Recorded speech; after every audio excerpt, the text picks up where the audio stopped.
Thank you, President Chen, Chairman Ren, Vice President Shah, Vice Minister Wei. We are delighted to be here today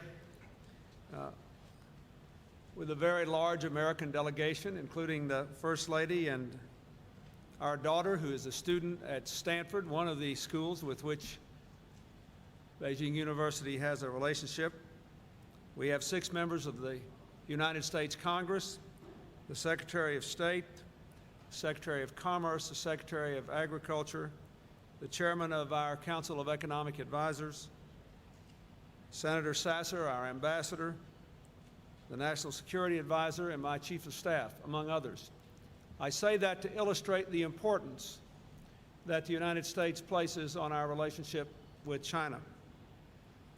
I would like to begin by congratulating all of you, the students, the faculty, the administrators, on celebrating the centennial year of your university. Gongxi Beida.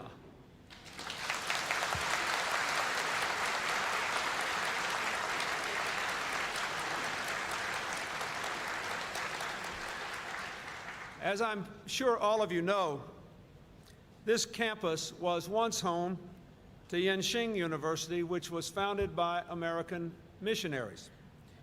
Many of its wonderful buildings were designed by an American architect.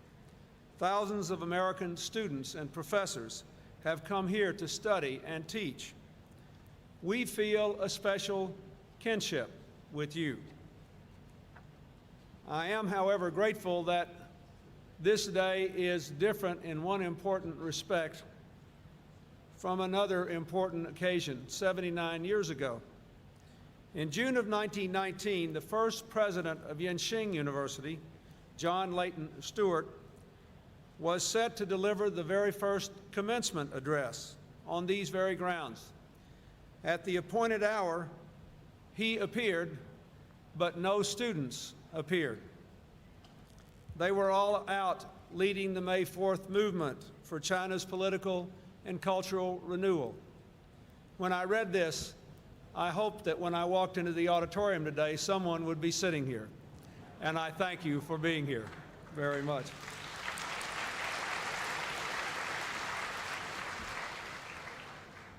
Over the last 100 years, this university has grown to more than 20,000 students.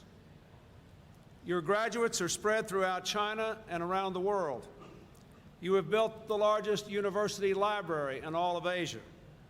Last year, 20% of your graduates went abroad to study, including half of your math and science majors. And in this anniversary year, more than 1 million people in China, Asia, and beyond have logged on to your website. At the dawn of a new century, this university is leading China into the future. I come here today to talk to you, the next generation of China's leaders, about the critical importance to your future of building a strong partnership between China and the United States. The American people deeply admire China for its thousands of years of contributions to culture and religion, to philosophy and the arts, to science and technology. We remember well our strong partnership in World War II. Now we see China at a moment in history when your glorious past is matched by your present sweeping transformation and the even greater promise of your future. Just 3 decades ago, China was virtually shut off from the world. Now, China is a member of more than 1,000 international organizations, enterprises that affect everything from air travel to agricultural development. You have opened your nation to trade and investment on a large scale. Today, 40,000 young Chinese study in the United States, with hundreds of thousands more learning in Asia, Africa, Europe, and Latin America. Your social and economic transformation has been even more remarkable, moving from a closed, command economic system to a thriving, increasingly market-based and driven economy. generating 2 decades of unprecedented growth, giving people greater freedom to travel within and outside China, to vote in village elections, to own a home, choose a job, attend a better school. As a result, you have lifted literally hundreds of millions of people from poverty. Per capita income has more than doubled in the last decade. Most Chinese people are leading lives they could not have imagined just 20 years ago. Of course, these changes have also brought disruptions in settled patterns of life and work, and have imposed enormous strains on your environment. Once, every urban Chinese was guaranteed employment in a state enterprise. Now, you must compete in a job market. Once, a Chinese worker had only to meet the demands of a central planner in Beijing. Now, the global economy means all must match the quality and creativity of the rest of the world. For those who lack the right training and skills and support, this new world can be daunting. In the short term, good, hardworking people, some at least, will find themselves unemployed. And as all of you can see, there have been enormous environmental and economic and healthcare costs to the development pattern and the energy use pattern of the last 20 years, from air pollution to deforestation to acid rain and water shortage. In the face of these challenges, new systems of training and Social Security will have to be devised, and new environmental policies and technologies will have to be introduced with the goal of growing your economy while improving the environment. Everything I know about the intelligence, the ingenuity, the enterprise of the Chinese people, and everything I have heard these last few days in my discussions with President Zhang, Prime Minister Xu, and others, give me confidence that you will succeed. As you build a new China, America wants to build a new relationship with you. We want China to be successful, secure, and open, working with us for a more peaceful and prosperous world. I know there are those in China and the United States who question whether closer relations between our countries is a good thing. But everything all of us know about the way the world is changing and the challenges your generation will face tell us that our two nations will be far better off working together than apart. The late Deng Xiaoping counseled us to seek truth from facts. At the dawn of the new century, the facts are clear. The distance between our two nations, indeed between any nations, is shrinking. Where once an American clipper ship took months to cross from China to the United States, today technology has made us all virtual neighbors. From laptops to lasers, from microchips to megabytes.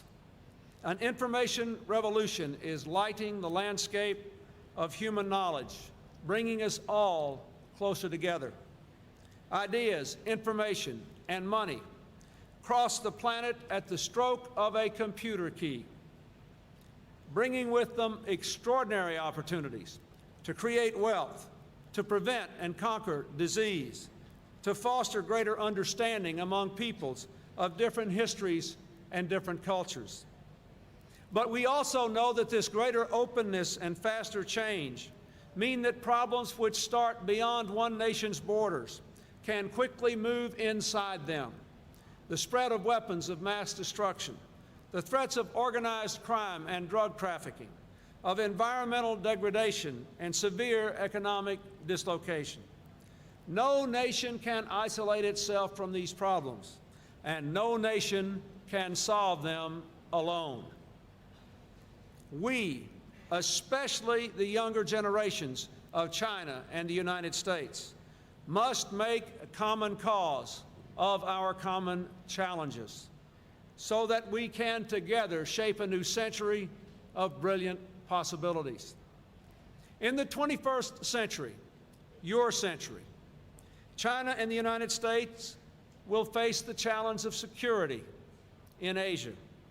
On the Korean Peninsula, where once we were adversaries, today we are working together for a permanent peace and a future freer of nuclear weapons. On the Indian subcontinent, just as most of the rest of the world is moving away from nuclear danger, India and Pakistan risk sparking a new arms race.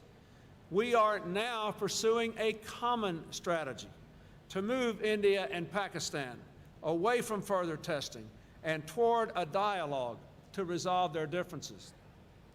In the 21st century, your generation must face the challenge of stopping the spread of deadlier nuclear, chemical, and biological weapons. In the wrong hands or the wrong places, these weapons can threaten the peace of nations large and small. Increasingly, China and the United States agree on the importance of stopping proliferation. That is why we are beginning to act in concert to control the world's most dangerous weapons. In the 21st century, your generation will have to reverse the international tide of crime and drugs. Around the world, organized crime robs people of billions of dollars every year and undermines trust in government. America knows all about the devastation and despair that drugs can bring to schools and neighborhoods. With borders on more than a dozen countries, China has become a crossroad for smugglers of all kinds. Last year, President Zhang and I asked senior Chinese and American law enforcement officials to step up our cooperation against these predators, to stop money from being laundered, to stop aliens from being cruelly smuggled, to stop currencies from being undermined by counterfeiting. Just this month, our Drug Enforcement Agency opened an office in Beijing, and soon Chinese counter-narcotics experts will be working out of Washington.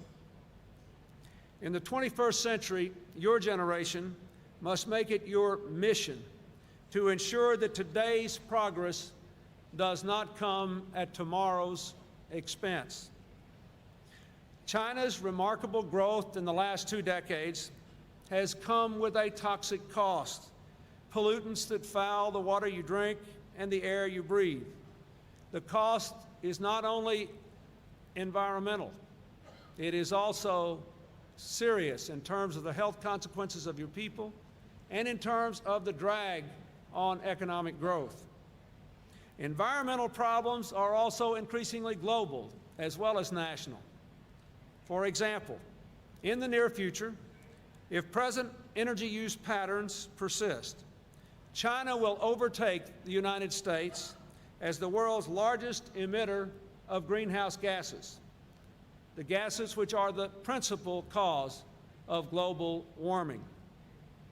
If the nations of the world do not reduce the gases which are causing global warming, sometime in the next century, there is a serious risk of dramatic changes in climate, which will change the way we live and the way we work, which could literally bury some island nations under mountains of water and undermine the economic and social fabric of nations. We must work together.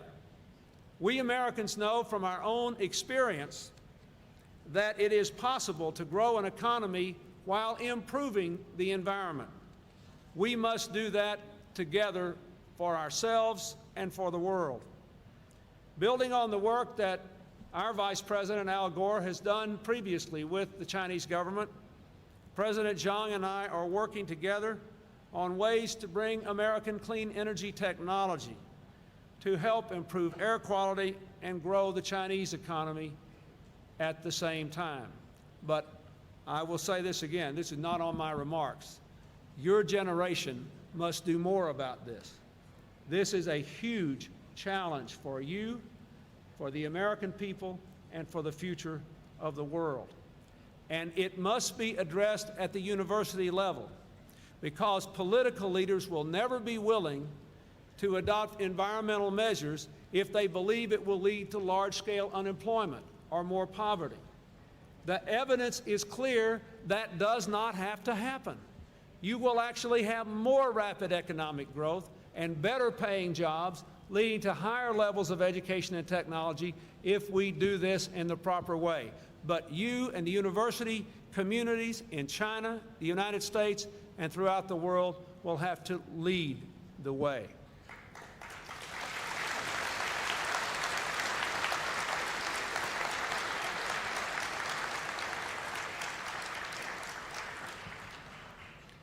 In the 21st century, your generation must also meet the challenge of an international financial system that has no respect for national borders. When stock markets fall in Hong Kong or Jakarta, the effects are no longer local. They are global. The vibrant growth of your own economy is tied closely, therefore, to the restoration of stability and growth in the Asia-Pacific region. China has steadfastly shouldered its responsibilities to the region and the world in this latest financial crisis, helping to prevent another cycle of dangerous devaluations. We must continue to work together to counter this threat to the global financial system and to the growth and prosperity which should be embracing all of this region. In the 21st century, your generation will have a remarkable opportunity to bring together the talents of our scientists, doctors, engineers into a shared quest for progress.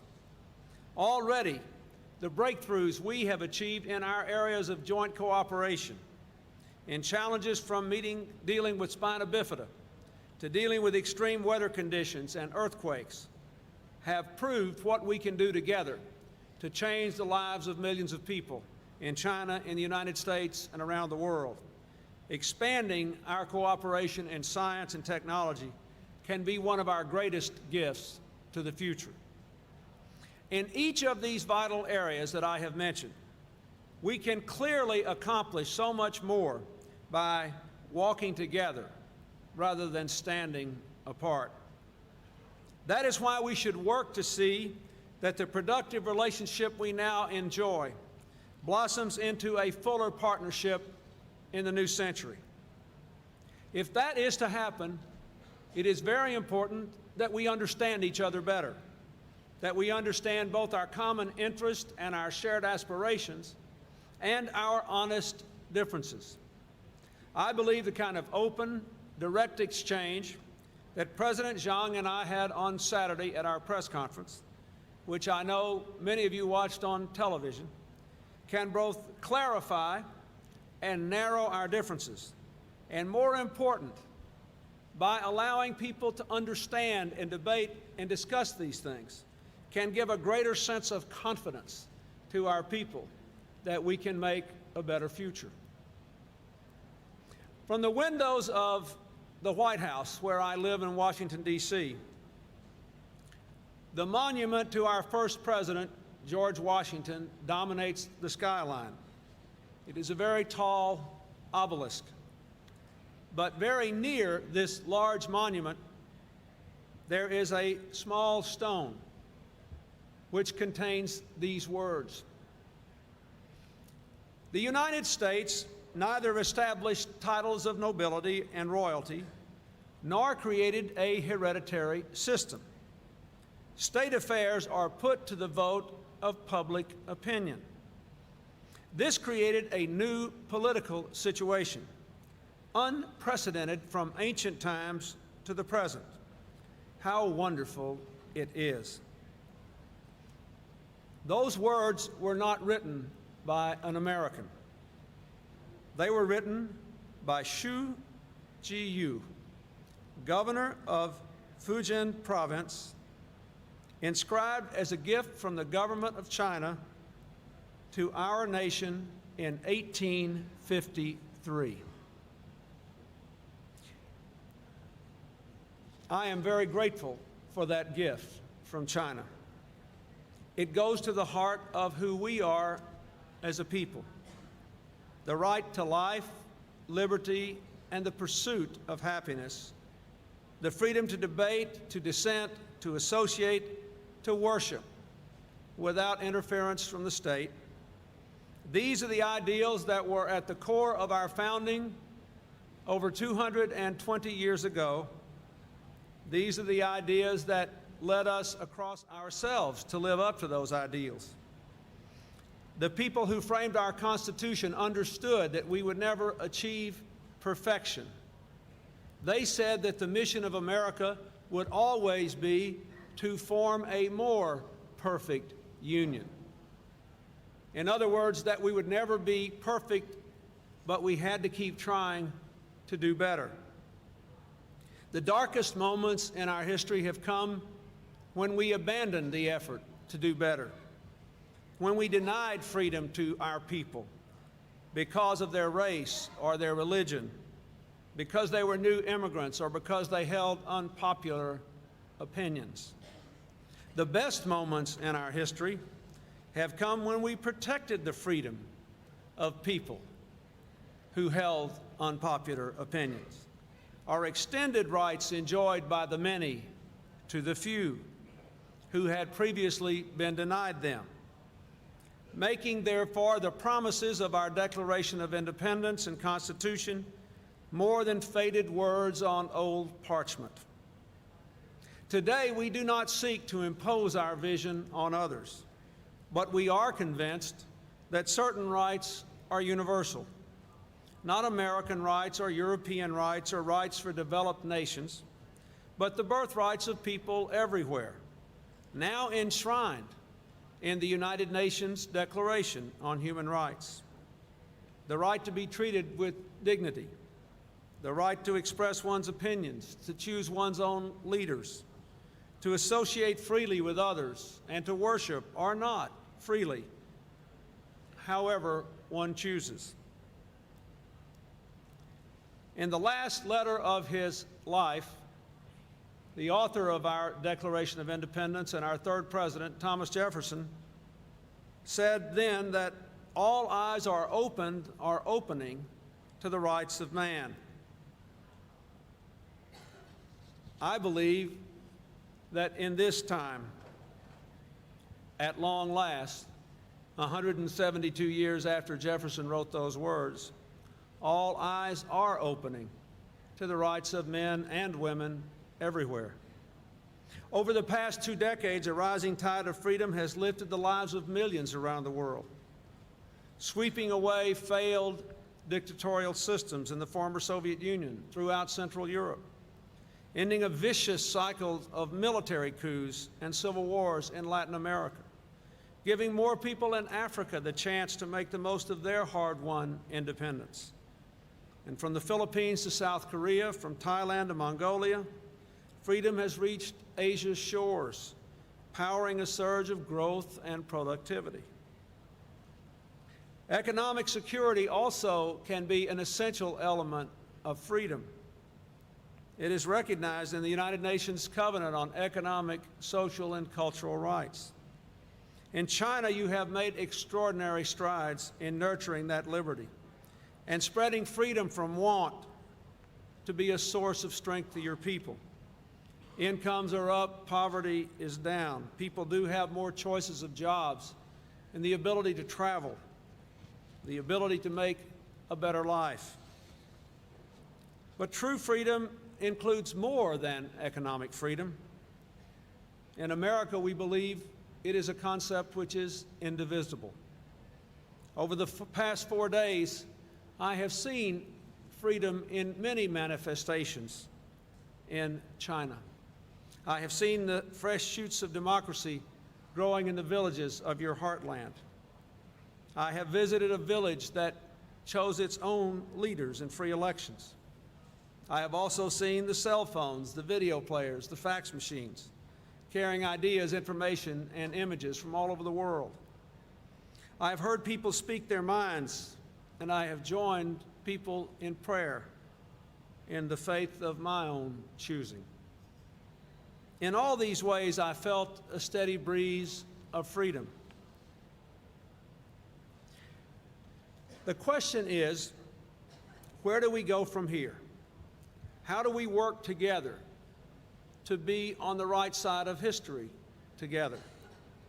More than 50 years ago, Husserl, one of your great political thinkers and a teacher at this university, said these words. Now, some people say to me, you must sacrifice your individual freedom so that the nation may be free. But I reply, the struggle for individual freedom is the struggle for the nation's freedom. The struggle for your own character is the struggle for the nation's character. We Americans believe Husserl was right. We believe, and our experience demonstrates, that freedom strengthens stability and helps nations to change. One of our founding fathers, Benjamin Franklin, once said, our critics are our friends, for they show us our faults. Now, if that is true, there are many days in the United States when the president has more friends than anyone else in America. But it is so. In the world we live in, this global information age, constant improvement and change is necessary to economic opportunity and to national strength. Therefore, for the freest possible flow of information, ideas, and opinions, and a greater respect for divergent political and religious convictions, will actually breed strength and stability going forward. It is therefore profoundly in your interest and the world's that young Chinese minds be free to reach the fullness of their potential. That is the message of our time and the mandate of the new century and the new millennium. I hope China will more fully embrace this mandate.